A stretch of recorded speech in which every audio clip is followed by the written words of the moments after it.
नमस्कार. आज आपण जे शिळ्या चपाती राहते त्यापासून मंचुरियन तयार करा. त्यासाठी मी चपातीचा भुगा बारीक करून घेतला आहे. त्यामध्ये कोबी किसलेली टाकला आहे, कांदा टाकला आहे चिरून, तिखट मीठ टाकलं आहे. त्यानंतर मी त्यामध्ये soya sauce, red chilli sauce तो पण टाकला आहे.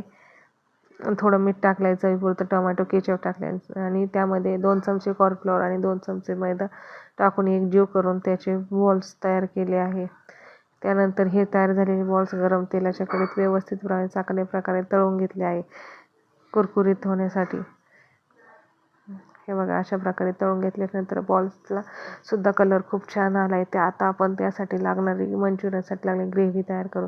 त्यासाठी मी तेलामध्ये कांदा परतून घेतला आहे, कोबी परतून घेतला आहे, लसूण परतून घेतला आहे. त्यानंतर tomato ketchup, red chilli sauce आणि सोया सॉस ते टाकून चांगल्या प्रकारे एकजीव केला आहे. त्यानंतर एक अर्धा चमचा क्लोरफॉन्ट पाणी टाकून त्याची प्युरी तयार केली आहे आणि ते पण यामध्ये टाकून मंचुरियनची ग्रेव्ही तयार केली आहे. त्यानंतर जे आपले मंचुरियन बॉल असते ते सुद्धा याच्यामध्ये व्यवस्थित प्रकारे मिक्स केले आहे.